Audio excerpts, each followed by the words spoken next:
नमस्कार किसान भाई और बहनों, आज हम उपस्थित हैं कृषि विज्ञान केंद्र सीतामढ़ी में और हमारे साथ आज उपस्थित है श्रीति मोसेस मैडम, जो कि धान की फसल में फुदका रोग जो मुख्य रूप से समस्या रहती है, तो उस विषय के लिए जानना चाहेंगे कि इसकी लक्षण क्या है और इसके रोकथाम के लिए क्या उपाय करना चाहिए। नमस्कार किसान भाइयों एवं बहनों, मैं doctor Shriti Moses, scientist plant protection, कृषि विज्ञान केंद्र सीतामढ़ी। जैसे कि आप लोग जान रहे हैं कि आजकल धान में बहुत सारे कीट एवं रोग लग रहे हैं, तो आज मैं आप लोगों को धान में एक और मतलब कि बहुत जो क्षति पहुंचाते हैं वो है ब्राउन प्लांट हॉपर, जिसको हम लोग बोलते हैं फुदका कीट। तो लोकल लैंग्वेज में हम लोग बोलते हैं फुदका कीट और जैसे इंग्लिश में लोग ब्राउन प्लांट हॉपर बोलते हैं। तो ये फुदका कीट जो होता है इसके भी बहुत सारे प्रजाति होते हैं, ठीक है। तो प्रजाति में इसके मुख्य 3 प्रजाति होते हैं। एक होता है भूरा फुदका, दूसरा होता है हरा फुदका और तीसरा होता है सफ़ेद पीठ वाला फुदका। तो ये 3 तरह का फुदका कीट जो होता है वो धान में पाया जाता है, लेकिन ये जो मुख्य जो धान में क्षति पहुंचाता है वो होता है भूरा फुदका।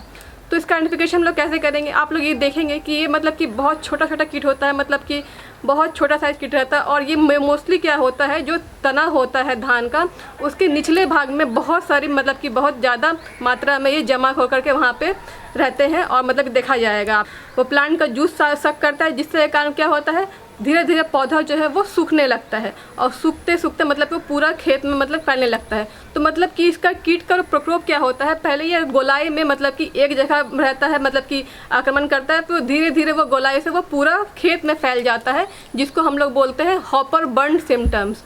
पूरा खेत में लगेगा कि जैसा आपका मतलब कि जल गया है, इस तरह से आपका खेत दिखेगा, तो उसको हम लोग बोलते हैं हॉपर बर्न सिम्टम्स। अगर ऐसा आपको आपके खेत में देखने को मिल रहा है तो आप लोग ये समझ जाइए कि ये फुदका कीट का प्रकोप से हो रहा है।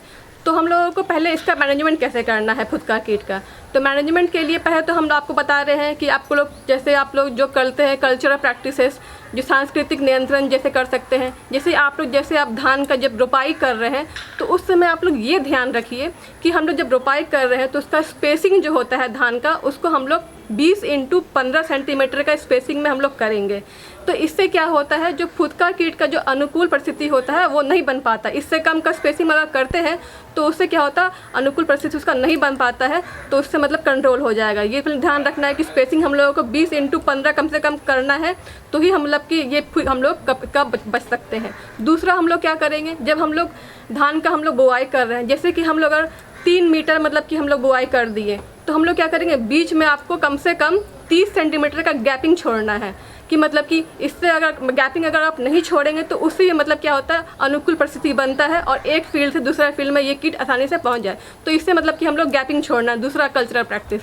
तीसरा हम लोग क्या कर सकते हैं कि जब आपका मतलब कि देखिए आपका खेत में अगर फुदका कीट का प्रकोप हो गया है, तो हम लोगों को क्या करना है, खेत को हम लोगों को एक साथ पानी नहीं देना है, इरिगेशन हम लोगों को एक साथ नहीं करना है। क्या करना है, जैसे हम लोग एक पार्ट में पहले इरिगेशन दिए, पानी दिए, उसके बाद फिर उसको सूखने दिए, फिर वो जब सूख गया तो फिर हमको दूसरा खेत पानी देंगे। तो इसको हम लोग क्या बोलते हैं, बारी बारी से खेत को पानी देना और सुखाना। इसको हम क्या बोलते हैं, alternate waiting and drying of field. तो हम लोग ये 3 कल्चरल प्रैक्टिस हम लोग करते हैं, जिससे कि ये कीट का प्रकोप जो अगर लग भी गया है तो उससे वो कंट्रोल हो जाएगा। तो ये सब हम तो कर लिए। उसके बाद हम लोग अगर बहुत ज़्यादा प्रकोप हो चुका है तो हम लोगों को लास्ट में अगर इससे कंट्रोल नहीं हो पा रहा है तो फिर हम लोग केमिकल्स पे आते हैं। केमिकल्स में जैसे कि ये क्या करता है, ये प्लांट का जो भी आपका धान का जो पौधा है उसका ये रस चूसता है, तो मतलब कि ये सकिंग पेस्ट हो गया। तो इसके लिए सबसे ज़्यादा इफेक्टिव केमिकल क्या होता है, इमिडाक्लोरोपिड। तो इमिडाक्लोरोपिड इंसेक्टिसाइड जो होता है 17.8 SL, उसका हम लोग 0.5 ml पर लीटर पानी में मिला कर हम लोग स्प्रे करते हैं। तो इससे बहुत हद तक हम लोग फुदका कीट का हम लोग कंट्रोल कर सकते हैं। तो ये हो गया आपका फुदका कीट के बारे में जानकारी। धन्यवाद।